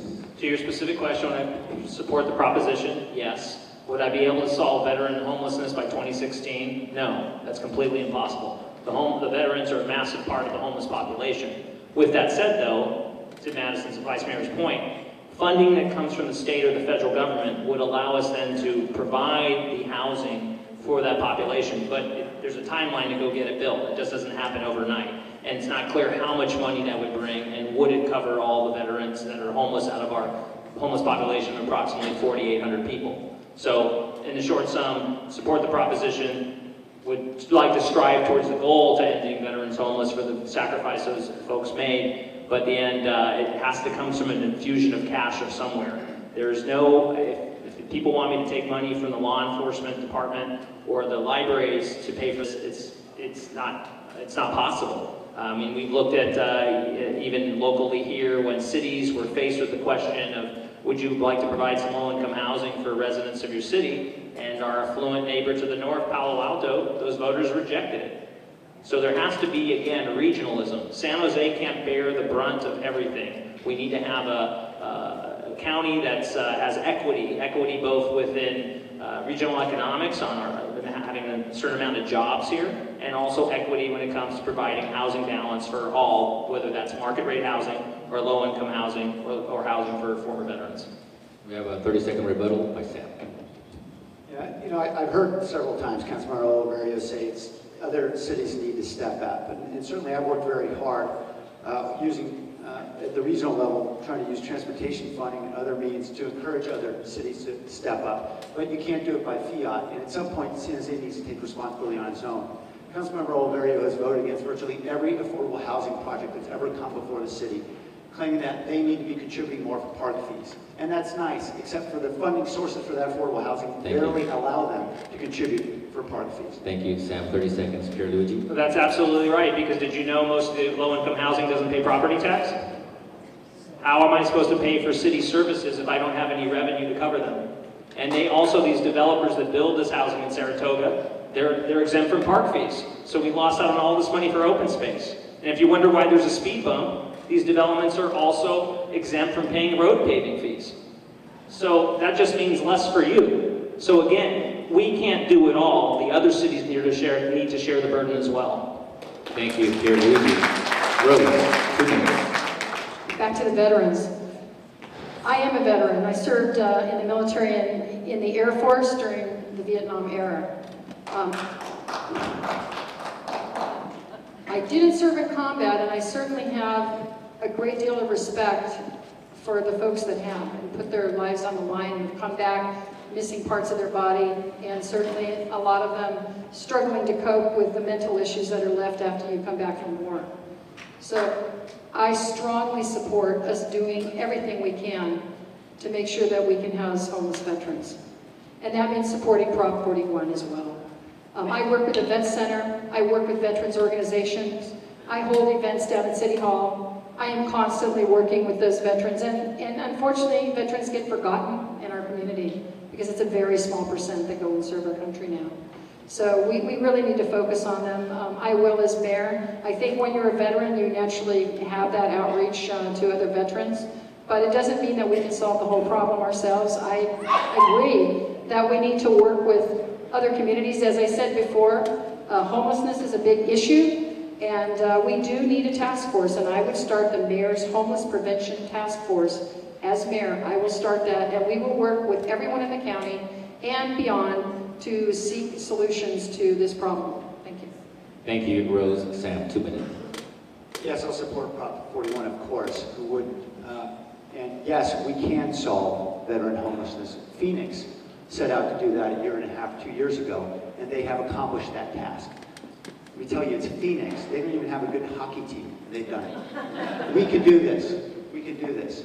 You know, I've talked about various initiatives that I've led, whether it's renovation of motels, whether it's working with Downtown Streets team on a work-first approach.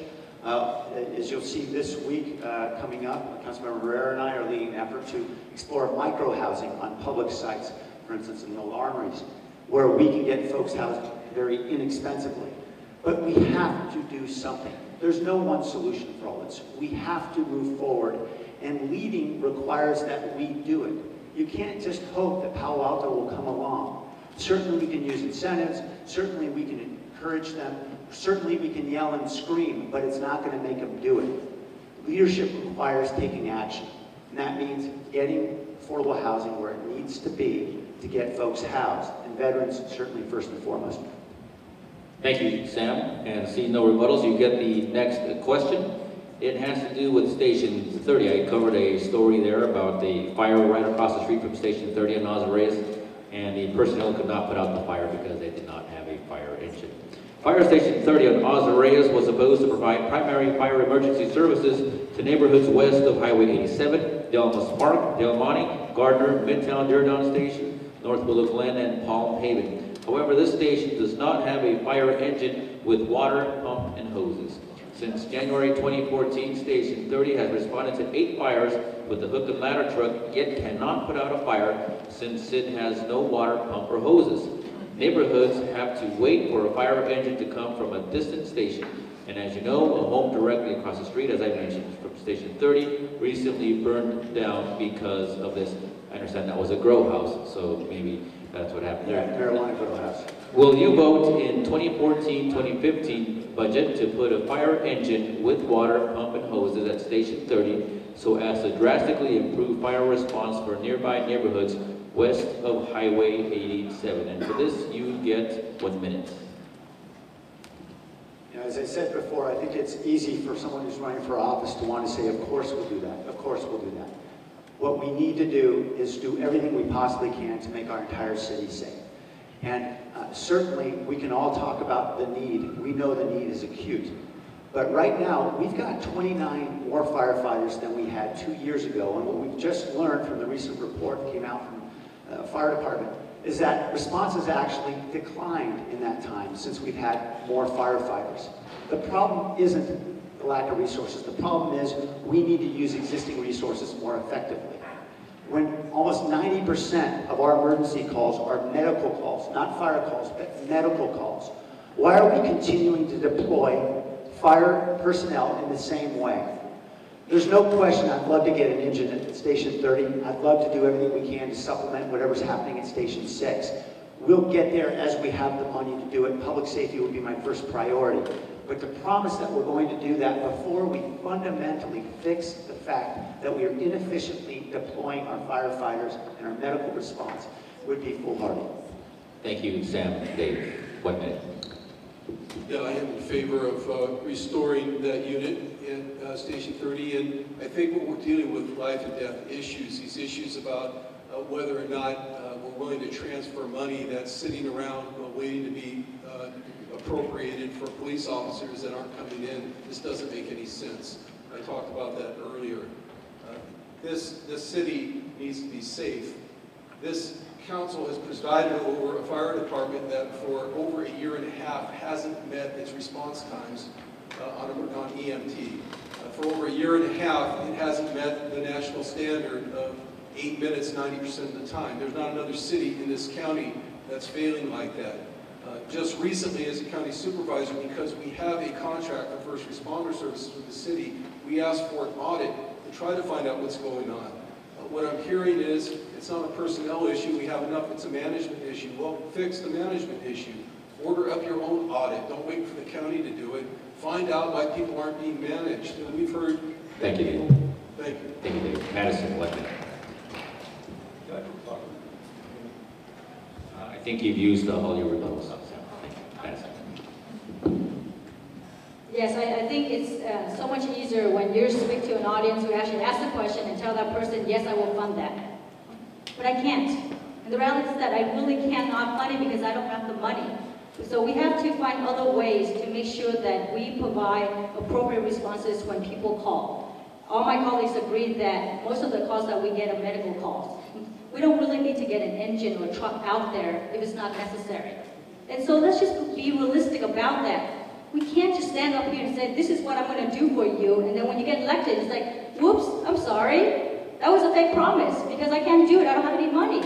And to actually compare what we're doing to the to Rome Metro, that's actually contracted by the county right now. I don't know about you, but I don't think I feel very safe having Rome Metro respond if something happened to me. They haven't done a good job, they're not going to do a good job, and this is not something that I would support.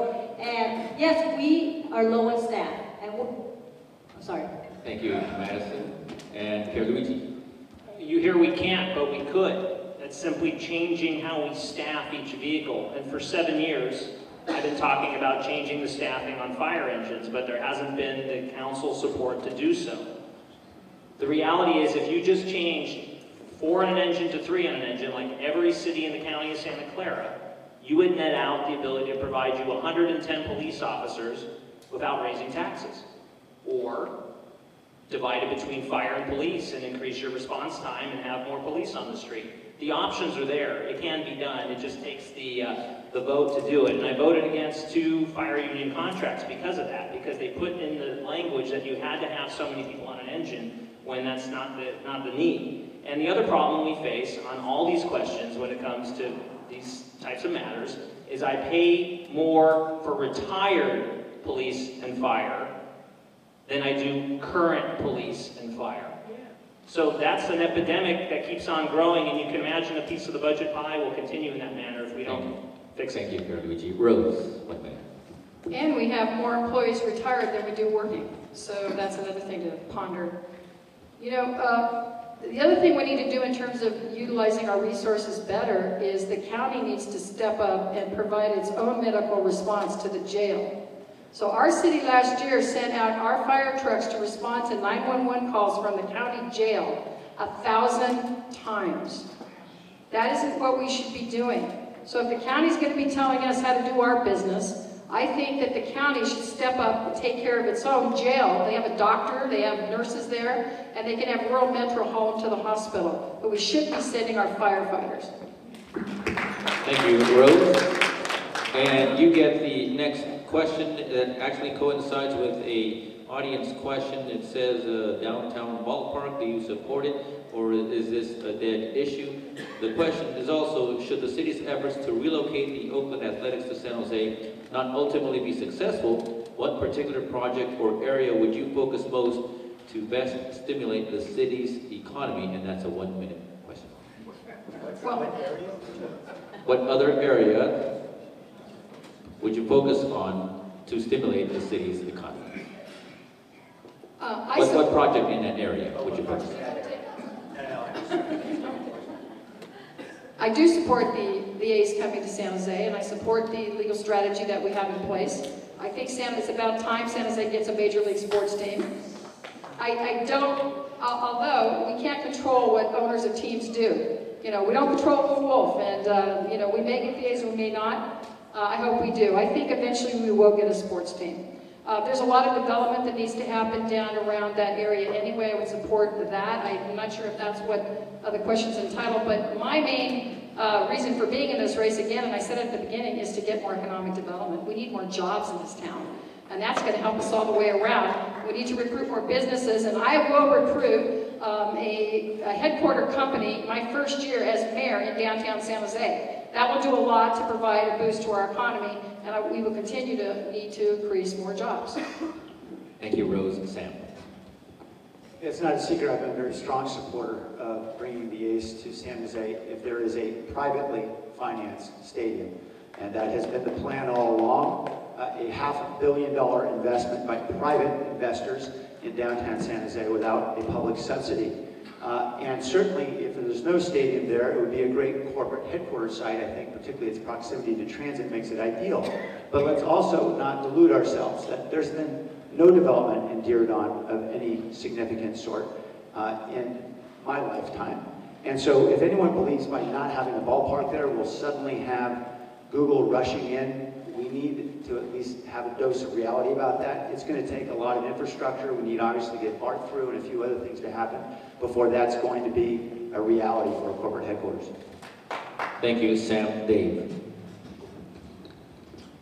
During my first term on the City Council, I created, along with 3 members of the Chamber of Commerce, a civic group called Baseball San Jose in order to begin to position San Jose for a possible A's move south. And we did do that, we accomplished that. You asked if the issue is dead now. I fear it might be, because this council agreed to hire an attorney and sue what really amounts to about 30+ billionaires in Major League Baseball, plenty of attorneys and plenty of legal ground to stand on. In fact, there's already been a dismissal of one of the city's positions in that case. I don't know how you go back to Major League Baseball immediately and say, just kidding, can we talk again now? But this has really been the problem with this council. It's my way or the highway, and you can't operate that way. We need to operate collaboratively in the city. That area, the Diridon area, has more potential than any area in the city. That site was originally designated for affordable housing. Everybody's saying they're for it. Let's go build it there. Let's finish the train station, and let's turn that area into what it can be. Thank you. Dave Madison, 1 minute. Yes, I wholeheartedly support bringing the Oakland A's to San Jose. And contrary to what Supervisor Cortese said, either we sue them or we're going to wait until Bud Selig resign or retire, whatever plan's going to do. But we are not going to operate based on what he wants to do with his personal life. And that takes leadership to be able to go out there and do that. If we want them the Oakland A's to come here, we need to do something about that.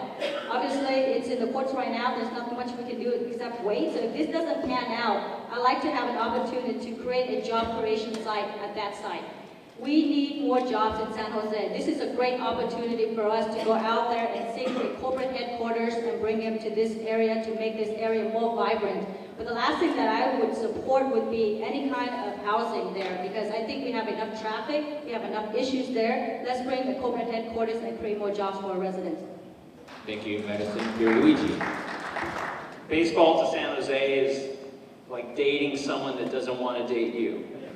This has been a miserable experience for the city, where we haven't been appreciated for the city that we are. And I'm supportive, as long as it's privately funded, as long as all the impacts are mitigated for the residents. But at the same time, it's, we need to get to resolution. And I'm hoping that we'll get somewhere sooner versus later, but I really believe, and I know there's some people that would like to see it happen, and then there's others that don't. I just don't think it's going to happen. It's dragged out too long, and I think they're going to do something different. What happens to that site? I would like it for it to be R&D, high-tech campus, office, not housing. We've done our plenty on that regard. And then I would like to use the balance of my time to tell you all that you have another thing you can vote on in June, and that's the library parcel tax extension. I'm supportive of that, and I hope you do support that. Otherwise, you're going to have 2-day-a-week libraries. Thank you, Pierluigi. What a nice segue into the next question. This is from somebody in the audience, Melanie Calabresi.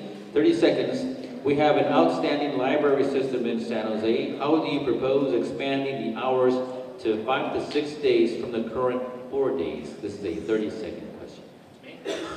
I've always said that we've had remarkable people in the city that, given the opportunity, will step up, and that is to allow residents to volunteer in the libraries the way they can't do today, whether that's putting a book on the shelf, reshelving, being a greeter, telling people what, if they have questions, where the bathroom, where's the computers. I think that's the only way we're going to get there, because you've paid for these beautiful facilities with your voter-approved bonds, but we can't open them. And when you've seen all the other challenges we've had in the city, that volunteers is the way that's going to push it to a goal of 7 days a week. Thank you, Pierluigi. Rose, 30 seconds. Well, I appreciate the creative solution of volunteerism, but we are eventually going to have to find ways to fund, also provide more funding for libraries as well. And libraries are really critical. I mean, they are lifelong learning centers for our children and our elders and everyone, so I'm a very strong advocate of funding our libraries. We have to continue with our fiscal reforms that we're doing. We have to find more ways to save money, and there's still many more things we can do. So there's more services that we can contract out. The city shouldn't be doing everything. If we find some... 30 seconds. Thank you. Sam, 30 seconds. Yeah, I am also an unabashed supporter of the library measure, and I want to remind everybody this is not a tax increase. This is just keeping the existing parcel tax in place. We need it, so please support it. Certainly, the city auditor came out with some recommendations and went to council just 2 weeks ago, identifying over $1.5 million in savings that we can leverage using more volunteers, better aligning staff to responsibilities. I think there are a lot of efficiencies to find here where we can eke out another day or two. Thank you, Sam. Dave. I support the parcel tax, and then from an operational standpoint, the extension of it, and at the operational standpoint, we need to make library operations a priority and be committed to having them open full-time again, because we are on a rising property tax and a rising sales tax. And as mayor of San Jose, I intend to do everything I can to create more retail opportunities in the city, because we can do that quickly. We can increase sales. We already have a high sales tax rate, and we can use that revenue to keep our libraries open. Thank you, Dave. Madison. Yes, certainly. I wholeheartedly support the library parcel tax extension. I think it's very critical for this measure to pass, so I hope every one of you in the audience support that. I actually wrote my first check to support the measure and all the efforts that's been put into making sure that this measure passes. But at the same time, I absolutely agree with Councilman Oliverio. I think volunteerism at the library is so important, and we should do everything we can to make sure that we extend that to our residents so that they can pick up some of the tasks that our current staff is doing right now. By doing that, we will have an opportunity to extend our library's hours. Thank you, Madison. We are halfway through our questions, ladies and gentlemen, and I'm kidding. Closing statements, right? We have one last question, and then we'll go into closing statements after that. We'll make this a 1-minute question, and we'll start with Madison. And this question is, what will you do to ensure that the San Jose police officers do not leave the city in the amounts that they are leaving at this point? 1 minute. How many more questions on that? 1 minute, yes. Okay. Another question. Would you like to be a moderator, sir? Yeah. I'm going to go with what the moderator wants us to do. The microphone. We have a retention issue, obviously, and that's a fact, and we can all acknowledge that. I think that the proposal that I put on the table right now, which is required all officers that have been educated and trained by our academy, they need to stay with our city for at least 5 years. If not, we need them to pay back the money that we put forth into training them. That is the right proposal to do. We need to make this happen. We need to hold them accountable, because I believe that after 5 years, they're going to realize that this is a great city to work for. And they don't really have that opportunity, because the president of the POA is telling them, look, the grass is greener on the other side. Get educated here, get trained here, and go work somewhere else. It's a broken system. We need to fix it. Thank you, Madison. Pierluigi, 1 minute. The proposal that the vice mayor speaks about, I would vote for if it could ever get to the city council, but unfortunately it requires the union to agree. And that meeting won't be in public, it'll be behind closed doors. And no one will be able to see what's said, we'll only hear secondhand, and we'll continue the same Ferris wheel of pain in the city until we open the sunshine and let you see what is going on. And again, I think that's paramount, and I would also leave you with this. There are certain positions in a city where you may have 100 people apply or 10 people apply. You need to have flexibility in what you pay people based on demand. If it's a position that it's harder to recruit for, then pay it more. If it's a position where everyone wants to do it, pay it less. But we don't have that flexibility of union contracts. It's done at these, where one contract will represent 25 different types of jobs, and that's not reality, and we need to get that reality into the system. Thank you, Pierluigi. Rose. Well, I've already said, and I know people are tired of hearing this, we need to bring back officers that have left who want to come back. I think that really changes the game. If we can bring back 100 officers who've already been here, who say they want to come back, for whatever reason, let's extend an olive branch to them and say return. That helps. That helps with retention too, because these officers will be on the street.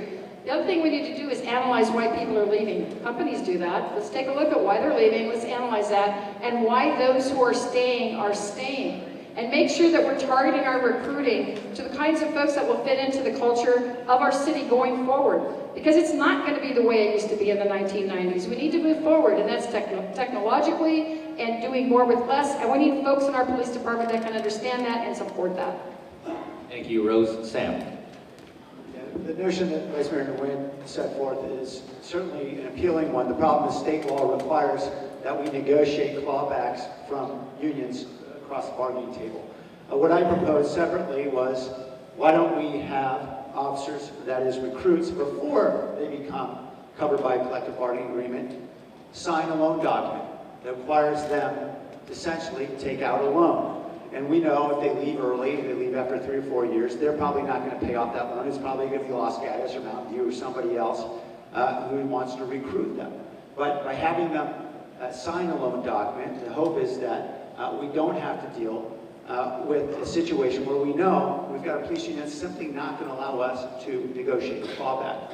I also think we need to remind officers why they chose to be officers. I think if we can create the most innovative department in the country, the most forward-looking, a model department that relies on new thinking, new technology, new innovation, officers will want to come to work. Thank you, Sam. Dave. Yeah, if we can inspire officers, because it's a great city, to take 35% less than what they get anywhere else, do that and start tomorrow. By golly, you should really do that. It's not working. We talked about that earlier. You have to think about it this way. If you had a son or a daughter or a grandson or granddaughter and they told you, I'm going to apply for the police academy somewhere in Northern California. I'm thinking about San Jose, Dad. But in San Jose, it's the only jurisdiction in Northern California that requires me to sign a loan document that says if I don't choose that jurisdiction afterward, then I have to pay it back. So what would you tell them? What would you tell them? Would you tell them to go there? Would you tell them to go to Monterey? Would you tell them to go to Sacramento? Would you tell them to go to Hayward or somewhere else? The sheriff's department doesn't do that right down the street. You can't operate in a vacuum. The council talks like they're in a bubble, like they're in a vacuum, and that there's no marketplace out there that's trying to take these employees away and these recruits away. Yeah, you could put that in place, and then you're going to have 0 people in your academy, not 29. Thank you, Dave. We have 2 rebuttals left for Madison or Rose if they so choose. If not, we will go into closing statements. Rose, 30 seconds. Other cities, Hayward and other cities, do have a program where they can ask back for the money. So this is working in other cities. But you know, San Jose is a place where people do want to be police officers. So we have a police force, we've had some leave, but it offers opportunities to do the kinds of complex police work that don't happen in smaller cities. And that's why we've had 3 officers come back, even in Tier 2, to come back to our city. And we could get a lot more if we had the right of return. I understand the POA doesn't like it. I don't think they want to be proven wrong that people actually want to come back here and work. So let's offer those officers to come back under right of return. Thank you, Rose. Dave? General rebuttal, yes. 30 seconds. Look, 100 officers want to come back. Of course they want to come back. They like to come back on their own terms. The same people are telling you that they want them to come back on their own terms, on the same terms as they were here before, also saying that when they sit down to be hired, oh, by the way, we want to continue to litigate with you to take your pension away from you permanently, and we're going to keep doing that for the next 3 years. The obvious question is, it's not for them, they're hurting my feelings, it's why should I work here? Why should I work in a place where I don't know what I'm going to have 3 years from now? Why don't I just go somewhere where there's certainty? Again, the council's living in a bubble. Thank you, Dave, and it is time for closing statements here. We have 1 minute each. We will start once again with Madison. 1 minute. First of all, thank you so much for those who stayed. There is always going to be a San Jose, regardless who is getting elected to be your next mayor. The question before you is, what kind of San Jose do you want? Do you want a San Jose that goes backwards, or do you want a San Jose that goes forward? And the San Jose that I want for my daughter, for every child, every family in San Jose, is for us to move forward together. Of course, we can talk about bringing people together. If I'm willing to give the youth everything they want, they're going to love me. And we're going to bring everybody together. But that's not my job. My job is your mayor to serve 1 million people and to make sure that your roads are paved, make sure that we have safer schools, safer streets, make sure that kids have somewhere to go after school to study, to learn, to read books. That's the kind of San Jose that we should be proud of. We've done the hard part in the last couple of years. You help us pass pension reform. Let's work together, move forward, bring programs and services back together for youth, for seniors, and for families in this wonderful city. Thank you, Madison. Pierluigi. Well, if you lived through this, you might go to the FromHereForUs.com website and read 300 articles I've written that you can search by keyword, because this was a long evening. But I want to tell you that you have an opportunity here to elect someone that's independent, fiscally pragmatic, transparent, and consistent. I consistently tell people the same thing. I don't go to one group and say one thing, and another group I say another. I say the same thing. Sometimes it makes some people happy, sometimes it doesn't, but what you see is what you get. You have an opportunity here, for those that live here in the Willow Glen area, to have a mayor to represent the city from Willow Glen for the first time in 60 years. Someone that went to San Jose State. We haven't had a mayor that went to San Jose State since 1956. You haven't had a mayor that went to public school in San Jose since 1970.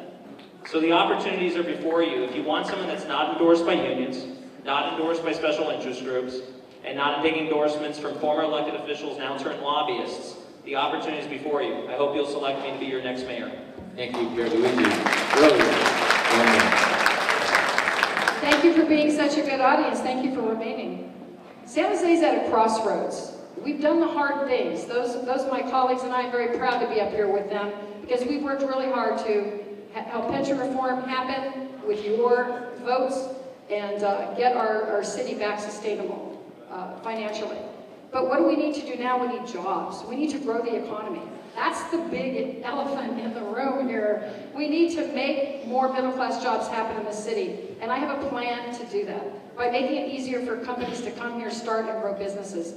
Go to www.roseforsanjose.com to learn more. But I hope you will support me in helping San Jose become more prosperous. Thank you, Rose. Sam, 1 minute. Every one of us is going to tell you what we're going to do for this city. But really, the best indicator of what we're going to do is what we've done. And the question that you need to ask yourself, each candidate, is what have you led? What have you led? You know, 3 former mayors of this city who all led this city have endorsed a candidate in this race, and that candidate is me. Susan Hammer, Tom McHenry, and Ron James endorsed me because I have led. I have led on initiatives to bring BART to San Jose. I have led on initiatives to restore police by identifying over $30 million in funding. I have led a general plan task force to halt sprawl in places like Coyote Valley and the hillsides. I have led a revival in downtown that has brought 43 new restaurants and retail in just the last 18 months alone by cutting fees on development and new businesses. We can lead together. I look forward to serving you, and thank you all for being here. Thank you, Sam. Dave, I do think the real question here is who do you trust to pull the city back together again to get rid of this toxic atmosphere without rolling back or changing or repealing any of the fiscal gains that have been made so far. We need to do that. The hallmark of my leadership over the years, the last 21 years, has been pulling people together. Folks here have said in other candidates' forums, Supervisor Cortese ought to remember that we went through a recession at the city and it was tough. Well, guess what? We went through a recession at the county as well. And we sat down with our personnel and we got them to agree $225 billion worth of concessions against a $4.2 billion budget. We had to do that. We had to enlist people in that. We had to enlist the community that we were dealing with in the course that we were charting. That's what leadership is about, not charting a course and trying to force your way and creating divisiveness and conflict. Leadership is charting a course and then enlisting the community in that vision. I'd like to do that with you. Please give me that opportunity. Thank you, Dave, and thank you to all the candidates.